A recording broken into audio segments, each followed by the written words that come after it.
नमस्कार दोस्तों, मैं अंजलि। आज हम बात करने वाले हैं इस कोरोना वायरस ने हमारी कंट्री के एम्प्लॉयमेंट रेट को किस प्रकार प्रभावित किया है।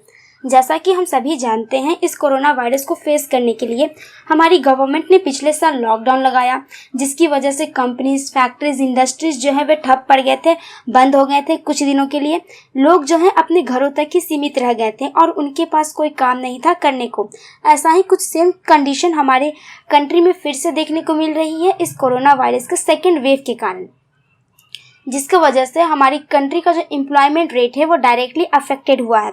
आपको बता दें कि इस कोविड-19 की वजह से हमारी कंट्री में अनएम्प्लॉयमेंट रेट जो है वो बढ़ गई है, बेरोजगारी बढ़ गई है। CMIE के रिपोर्ट्स के मुताबिक अप्रैल महीने में टोटल 7.35 मिलियन जॉब लॉसेस देखने को मिली हैं, जिसकी वजह से हमारी कंट्री का अनएम्प्लॉयमेंट रेट जो है वह बढ़ गया है और यह बढ़कर अप्रैल महीने में 8% हो गई है, जबकि मार्च के महीने की 6.5% थी। जैसा कि हम सभी जानते हैं, इस कोरोना वायरस ने सबसे ज़्यादा अफेक्ट किया है लेबर्स को, डेली वेजेस वर्कर्स को। हमने देखा था कि इस लॉकडाउन के ड्यूरेशन वर्क फ्रॉम होम को प्रमोट किया जा रहा था। लोग जो है अपने घरों से ही काम कर रहे थे। अब ऐसे बहुत से काम हैं जिसे हम अपने घर से नहीं कर सकते, जैसे कि इन लेबर्स के वर्क हो गए, एक स्वीपर का काम हो गया।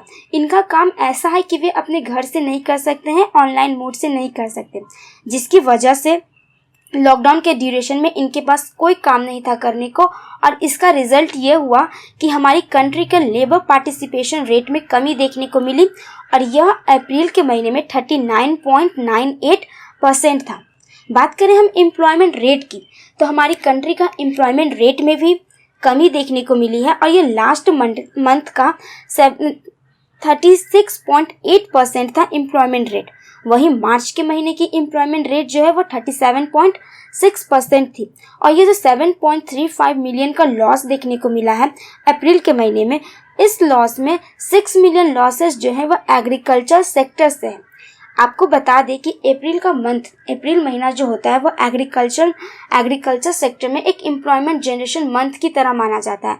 क्योंकि अप्रैल के महीने में जो रबी क्रॉप्स होते हैं मेनली उनकी हार्वेस्टिंग की जाती है, उनकी कटाई की जाती है और मई के महीने में लैंड को प्रिपेयर किया जाता है खरीफ क्रॉप के प्रोडक्शन के लिए, जिसकी वजह से अप्रैल के महीने में एग्रीकल्चर में एक एम्प्लॉयमेंट जनरेट रहता है। और आपको बता दें कि इस लॉकडाउन के दौरान अप्रैल के महीने में जो एग्रीकल्चर सेक्टर में जो एम्प्लॉयमेंट था वो 114 मिलियन का एम्प्लॉयमेंट था, जबकि मार्च के महीने का एम्प्लॉयमेंट 120 मिलियन था एग्रीकल्चर सेक्टर में। जैसा कि हमने देखा कि इस कोविड-19 ने सबसे बैडली अफेक्ट किया है लेबर्स को, वर्कर्स को। तो जो डेली वेजेस लेबर्स है, जो स्मॉल ट्रेडर्स है, उनके एम्प्लॉयमेंट में 0.2 मिलियन से कमी देखने को मिली है। तो वहीं दूसरी ओर जो जॉब में भी कमी देखने को मिली है, सैलरीड एम्प्लॉयज़ के जॉब में भी कमी देखने को मिली है 3.4 मिलियन से। CMIE ने कहा है कि इस कोरोना वायरस के कारण जॉब्स में भी कमी देखने को मिली है और पिछले 3 महीने का जो टोटल सैलरीड जॉब लॉस है वो 8.6 मिलियन है।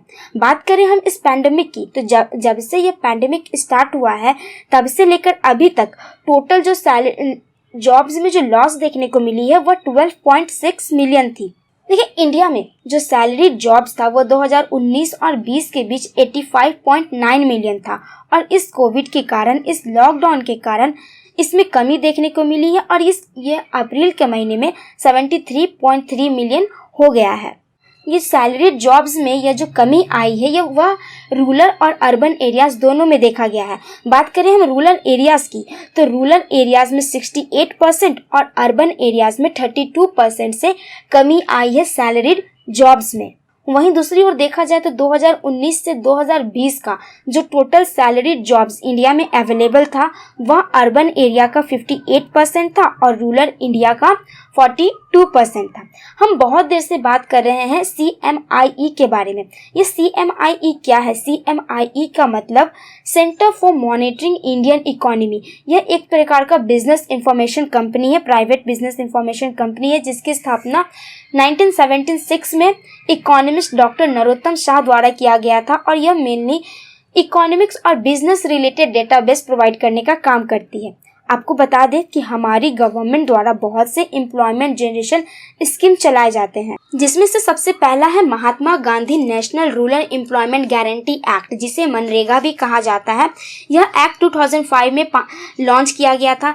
यह एक्ट के थ्रू मेनली रूरल एरियाज में लोगों को एम्प्लॉयमेंट प्रोवाइड किया जाता है और जो लोग होते हैं उनके रेसिडेंस एरिया से 5 किलोमीटर के अंदर ही उन्हें काम दिया जाता है। और यदि किसी एप्लीकेंट ने मनरेगा के थ्रू काम करने के लिए अप्लाई किया है और उसे 15 दिन के अंदर यदि कोई काम नहीं मिलता है तो गवर्नमेंट उसे अनएम्प्लॉयमेंट अलायंसेस भी देती है, बेरोजगारी भत्ता भी देती है।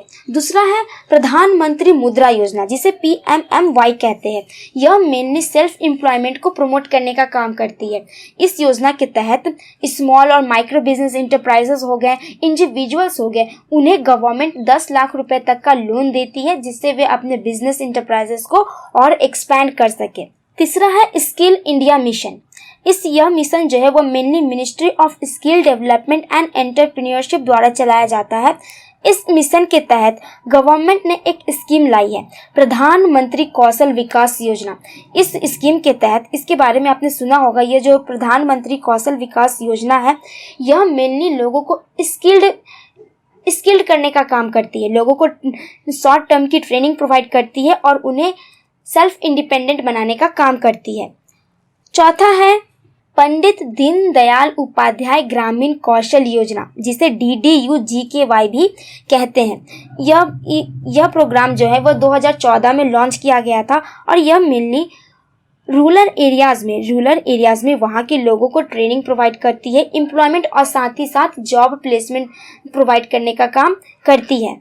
फिर आ जाता है prime minister's employment generation programme, जिसे PMEGP कहा जाता है।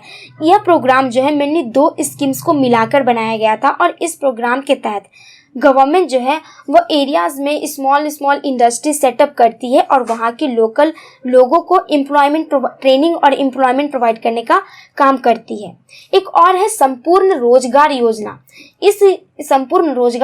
इस योजना के तहत गवर्नमेंट जो है मेनली लोगों को लोकल एम्प्लॉयमेंट और स्किल्ड बनाने का काम करती है। हमने देखा था कि आत्मनिर्भर भारत रोजगार योजना, इस कोविड-19 के ड्यूरेशन पिछले साल आत्मनिर्भर भारत जो है वो बहुत ही ज़्यादा फेमस हुआ था।